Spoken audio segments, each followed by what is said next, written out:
La entrevista del Telematutino 11, gente importante a tratar temas importantes. Nos acompañan este miércoles el doctor Belarminio Ramírez Morillo, abogado, politólogo, escritor, profesor universitario. Belarminio, un placer tenerte en el programa. El placer es mío, doctor Ramón y Jacqueline. Contento de estar con ustedes aquí en un día lluvioso y apropiado para hablar a profundidad sobre temas de interés colectivo, porque cuando los días están así, la gente tiene la mente fresca también y el mensaje llega mejor. Muy bien. Belarminio, cualquiera diría que el gobierno tomó un poco de oxígeno en los últimos días después de estar asediado, gracias a las declaraciones de Mónica Moura y también a que finalmente un juez homologó el acuerdo con la Procuraduría y Odebrecht. Pero todavía hay cosas en el ambiente, la gente está desesperada con los nombres. El procurador le costó medición comunicado. No ha llegado nada de Brasil todavía. Porque se coló la información de que sí había llegado. De que sí había llegado. Bueno, ¿Cómo tú ves el panorama? Pero hoy. Lo más importante es que ya hay cierta tranquilidad. Porque la verdad es que una preocupación colectiva que cada día ganaba terreno, con todo este misterio en ese proceso.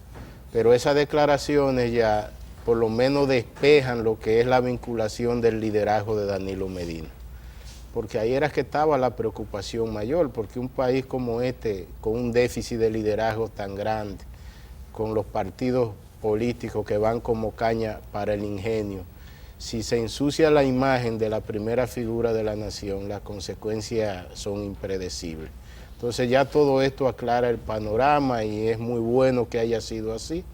Porque si de alguien hay que cuidar en el momento que vive la sociedad dominicana, es del liderazgo de Danilo Medina, por la naturaleza, por el perfil y por la buena gestión que viene haciendo. Ya el caso a partir de ahora toma otra naturaleza, ya las expectativas en un nivel mayor están en saber quiénes recibieron los sobornos. No, y lo que va a hacer la justicia. Y lo que va a hacer la justicia. Todavía no hemos acabado. Pero la parte de homologar el acuerdo también fue muy positivo, porque es que ya hay que comenzar a recuperar dinero. Es un paso de avance que deberá asumirse como práctica jurídica de aquí en adelante. O sea, quienes se beneficien de manera irregular del dinero del pueblo, lo primero que hay que hacer es recuperar ese dinero. Ya los otros procesos en República Dominicana, nuestra experiencia como abogado es que eso toma demasiado tiempo. Aquí los procesos se inician y cuando viene a ver los nietos de uno que lo ven concluir. Doctor, sin embargo, este tema, aunque usted dice que ha aclarado el panorama, el hecho de las declaraciones de la pareja de Joao Santana, Mónica Moura, los dos, y la homologación del acuerdo de la Procuraduría y la Odebrecht por un juez de instrucción, pero todavía esto sigue. La gente todavía no cree. Eso va a seguir por mucho tiempo. Esperan más, no solamente que se recupere parte del dinero, el dinero, más bien es que se impartan las sanciones correspondientes a quienes han defraudado al país con sus acciones. Yo pienso Entonces que todavía sí, no hemos terminado, pero doctor. Cuando el 19 de mayo precedente. vengan esos nombres a más tardar, la gente no solamente espera que se digan los nombres, sino que el Ministerio Público actúe en consecuencia. ¿Podría haber acuerdos con los sobornados similares? Bueno, ya eso sería uno adelantarse, algo que no es apropiado en materia de procesos judiciales. Hay que esperar las circunstancias, los hechos, para ver la estrategia que va a llevar a cabo el Ministerio Público, porque todo parece indicar que se va a tratar de llegar al fondo. Ya eso ni siquiera ellos mismos lo dicen porque no es conveniente que se sepa desde ahora. Pero lo que yo entiendo es que socialmente hay que sentar un precedente, porque es que la cultura de la corrupción, la cultura de la impunidad, la cultura de la falta de transparencia, tú tienes que buscar un punto de inflexión, un punto de partida a través de la sanción. Y ahí estoy muy de acuerdo con Jacqueline. Entonces es el momento de dar un primer paso en esa dirección. Para que como se dice, caiga quien caiga. No, exactamente, olvidarnos de lo personal. Porque en materia de sociedad institucionalizada, lo personal se echa a un lado, el afecto a la gente, eso se echa a un lado. Lo que hay que ver es el compromiso social, el compromiso sistémico, y que tenemos que tomar medidas para recuperar confianza en el sistema de justicia, que esa es la mayor crisis que amenaza a la sociedad dominicana de hoy, el deterioro de la justicia. Entonces, en este caso también, Jacqueline, la justicia tendrá una oportunidad y esperamos que la aprovechen. Yo, sobre el caso de Danilo, yo sabía que a él iban a decir que él no tenía nada que ver con eso, y también lo de la campaña, porque en Joao, en todo el tiempo que estuvo en República Dominicana, ni siquiera los altos dirigentes del PLD nunca lo vieron. Los que manejaban la campaña de Danilo Medina casi nunca ni lo conocieron, ni lo vieron, ni lo saludaron. Quienes veían a Joao era cuando se iba a firmar algún comercial que Danilo tenía que entrar. Por lo regular esto se hacía de madrugada. Danilo llegaba acompañado solo de 1 o 2 personas, y era José Ramón Peralta y un empresario de los más grandes de República Dominicana, siempre quienes se sentaban con Joao. Entonces, yo sabía que el sector empresarial del país que financió la campaña de Danilo en esa parte, la persona que hacía los pagos, eso en ningún momento tenía que ver con el gobierno. Exacto. ¿Cuál es la diferencia? Es decir, la lectura que se le puede dar al hecho de que en otros países, compañías privadas de Brasil, como Odebrecht, financiaron a los candidatos, a muchos de los candidatos que Joao Santana asesoró. Y en el caso de la República Dominicana y de Argentina, no. Sin embargo, él vivió aquí. ¿Cuál es la diferencia? Que todos esos candidatos de otros países lo financiaran otras personas, otras empresas, y en la República Dominicana no. ¿Por qué aquí Es no? muy importante, Jacqueline, esa pregunta que tú me formulas, y pienso que eso tiene que ver con la legitimidad de Danilo como candidato y como líder. Hay candidatos que no encuentran quien le dé financiamiento. Hay candidatos que ellos mismos de sus empresas tienen que financiar su propia campaña. Hay candidatos como por ejemplo fue el caso de Obama, una excepción, que el 80% del financiamiento fue aporte de menos de $100 que lo hizo el pueblo. En el caso de Danilo Medina, un liderazgo con mucha legitimidad social dentro de los sectores de poder económico, porque Danilo llega por el partido que tiene mejor posicionamiento, mejor imagen, y fue visto por el empresariado como una continuidad en el desarrollo que había traído tradicionalmente el Leonel. empresariariado aquí pone más huevos en la canasta del candidato que va a ganar. Sí, porque, colocan en el segundo, pero colocan porque siempre. ellos estudian el mercado y ellos consultan a los expertos y ellos temprano tratan de leer, pero que también ellos no solo se van por el que va a ganar, ellos contribuyen a determinar quién va a ganar. Y eso ellos lo hacen 2 años antes de las elecciones, viendo visión de cada uno de los candidatos, viendo hasta dónde los candidatos pueden estar amarrados con intereses oscuros que puedan dañar la dinámica de las propias Pero sin empresas. embargo se dice que en estos momentos hay empresariados y poderes fácticos que quieren salir del PLD. Pero no de Danilo. Esa es una pregunta muy interesante. Los más ricos de este país cada día están más enamorados de Danilo Medina. Y ustedes lo saben. ¿Y los pobres, doctor? Bueno, porque a los pobres Danilo le dedica el 80% del tiempo, porque la agenda de Danilo es una agenda en la sociedad, en los campos, en los barrios, con la gente humilde. Tú hablas de Danilo y no del PLD, pero ¿y tú crees que el país, la sociedad, todos estos escándalos aguantan una reelección y una modificación constitucional? Porque es que el PLD no estaba bien en el 12 cuando Danilo llega. El PLD saca menos de un 40% de los votos y venía en picada. Había un cansancio con el PLD en el 12. En el 16 el PLD saca más de un 50%, pero fue Danilo que indujo esa votación. Pienso que ahora las condiciones están mejor que para el 16. Con todo y pero claro que sí, porque ahora no hay oposición. La oposición de ahora tiene menos aprobación social que la oposición que tenía Danilo en el 2014 y el 2015. Aunque vaya Hipólito de candidato. No importa quién vaya, la oposición ahora está peor. dentro del PLD ya prácticamente tampoco tiene inconveniente, porque después, en el 2012, el liderazgo real del PLD era Leonel, que sale con una estructura de mucho poder y una determinación de regresar en el 16, ya eso no existe.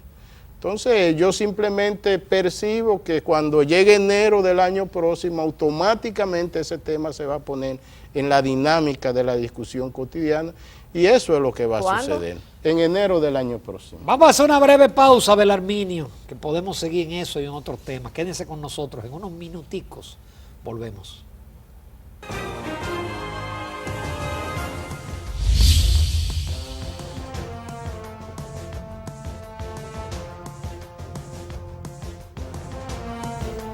Continuamos esta mañana en Telematutino 11 conversando con el doctor Belarminio Ramírez Morillo, abogado y politólogo. Doctor, hoy conocemos en la prensa que la Junta Central Electoral y su pleno en el pasado mes de marzo dispuso nuevas normas contables para el financiamiento que le otorga a los partidos políticos, donde verificarán con controles cómo es que se gasta el dinero de los contribuyentes, que en este año, nada más y nada menos que no es un año electoral, entregará más de 800 millones de pesos a los partidos políticos. ¿Cómo usted ve la actuación de la Junta y su pleno en este sentido? Bueno, la noticia es saludable y positiva, pero el asunto es que los partidos gastan ese dinero como le da la gana. Por eso, pero con estos controles tal vez ellos sea siempre más... se le ingenian, ese dinero lo cogen hasta para... Porque la ventaja que tiene la Junta es que tiene el elemento de retenerlo. Ese dinero lo cogen hasta para tomar whisky, darse la buena vida, claro, y toda la vagamundería del mundo. No hay que quitarlo, ese financiamiento. Eso lo que ha hecho es dañar más a los partidos políticos, porque es que ese financiamiento ha hecho que los partidos, algunas organizaciones fueron asaltadas por gente que solo está detrás de ese dinero. Yo pienso que... Como el que yo te dije ahorita en la mesa. En la mesa, pero ¿y los controles? Estos nuevos controles harán que sea un poco más difícil. Lo que y pasa, que se haga una rendición de cuentas. es que la Junta, ellos por nivel de resolución establecen control, pero ellos no tienen un instrumento de sanción, eso lo da la ley. Pero y la sanción de retenerle los recursos. Y eso, y después no organizan un contable, aquí te arman, los contables saben mucho. Para eso se necesita la ley que establezca. Nosotros tan entusiasmados que estamos Belarminio con esa ley. No, pero es que ese tema uno tiene que hablarle claro a la población. Hasta que no haya una ley que establezca esta sanción, este delito tiene tal consecuencia, se le quite reconocimiento al partido, se le retira X porcentaje del dinero que le toca, como está, porque eso es lo que se quiere contemplar en la reforma a la ley electoral. Hasta que no se haga la reforma a la ley electoral y no hay una tipificación de delito electoral y sanciones, la Junta no puede hacer nada. Hay la voluntad, que es buena y sana, pero los partidos al final hacen lo que le da la gana con ese dinero, porque eso lo aprobaron así a propósito. Eso no fue a lo loco, eso de establecer financiamiento público, financiamiento privado ilimitado a la vez, eso no fue a lo loco, fue con un propósito. Bueno, entonces en cierta medida ya ahora eso hay que ponerle freno, pero hay que aprobar la ley. Entonces, lesivo para la población que ve cómo se gastan sus recursos, dañino. Eso es una estafa a la sociedad y a la democracia, eso es una burla lo que se está cometiendo. Belarminio, en el pasado fin de semana, un sacerdote con un lenguaje fogoso, incendiario, habló de violencia. Ya los editoriales y incluso el empresariado se ha pronunciado sobre ello, pero ahí vino es decir, descartando el uso de la violencia. Que todo va muy bien mientras se mantenga la marcha verde, pero ya algunos funcionarios interiormente interior han hablado de una conspiración. ¿Qué tú opinas sobre eso? Yo lo primero que entiendo es que el gobierno y el PLD no han manejado bien lo de la marcha verde. ¿Cómo así? La marcha verde, Jacqueline, cuando surge un movimiento social, lo primero que tú tienes que leer es por qué surge. Los movimientos sociales surgen por debilidades del sistema. Entonces, en un momento en que los partidos duermen y en que los políticos están en el confort, en que emerge una ciudadanía crítica, que tiene el deseo natural de organizarse, de movilizarse y de exigir, eso es lo que articula esta constelación que surgió con buen impacto y que en cierta medida ha tenido éxito. En los estudios iniciales sobre el movimiento verde, alrededor del 90% de los PLDistas decían que estaban identificados con las demandas del movimiento verde. O sea, ese movimiento no tiene barreras partidarias, no tiene barreras religiosas. Es un movimiento que aglutina a la gente que está cansada de una serie de vagamunderías, que son cultura política en este país. Entonces, el PLD y el gobierno debieron en cierta medida no ver el movimiento verde como una confrontación. Yo entendía que estratégicamente cuando el movimiento verde surgió, por abajo el PLD iba a implementar como estrategia enviar varias figuras importantes del PLD a que también marcharan ahí vestidos de verde. Sí. Y no lo hicieron. Pero yo me preocupé aún más. Un día estoy en la universidad dando clases y un alumno mío que es funcionario del gobierno me dice que quiere hablar conmigo y después que salimos de la universidad me dice, profesor, yo tengo que verlo hoy para que usted me ayude, que tengo un problema serio. Digo, bueno, pues nos juntamos en librería Cuesta. Le digo, pero ¿qué es lo que pasa? Me dice, no, profesor, yo le tengo confianza. Mañana yo soy padrino de una boda y usted sabe que han escogido como color el verde. Y yo tengo miedo de vestirme de verde y que esto hasta me traiga problemas. Y yo digo, pero Virgen de Alta Gracia, tú te estás volviendo loco. Tú no sabes que el verde es el color del medio ambiente. Tú no sabes que el verde es el color de la esperanza. El gobierno y el PLD no debieron dejarse quitar el color, porque ahí está Domínguez Brito, que haga ejército de gente vestido de verde, donde ve el propio presidente y lo esperen los técnicos de medio ambiente, y ahí se mezcla todo. Entonces eso fue manejado muy mal. ¿Tú crees que no hay conspiración desde el movimiento? Pero es que es un movimiento antisistémico. Los que han cometido el error son liderazgos políticos de oposición que creen que con ellos ir y meterse en esa multitud ya están libres de pecado. Porque ese movimiento es en contra de la mayoría de ellos, porque por algo la oposición está en el suelo, desacreditada. Aquí no hay oposición de calidad. ¿Y tú crees que la oposición no ha crecido? ¿Qué es lo que va a crecer? Porque ese movimiento tampoco lo pone a ellos a crecer, porque ellos no pueden capitalizar ese movimiento. Ahora bien, la incapacidad de ellos para hacer movilizaciones sociales, la incapacidad de ellos para compenetrarse con el tejido social ha hecho que cojan ese movimiento como una sombrilla. Y ellos se sienten muy bonitos, pepillitos ahí, tomándose fotos en los celulares y en las redes. Todo un espectáculo. Pero ese movimiento es antisistémico. Y ese movimiento es saludable para la democracia, porque como los partidos duermen, la democracia participativa requiere de movimientos que mantengan conectados con la ciudadanía y que contribuyan a que la ciudadanía luche por la democracia. Si el movimiento fuera en contra de la democracia, fuera un peligro para el gobierno, para el partido oficial y para todos nosotros, para la sociedad en su conjunto. Pero ¿qué es lo que están exigiendo? Transparencia. ¿Quién no quiere transparencia en este país? ¿Quién no quiere que se condene la corrupción?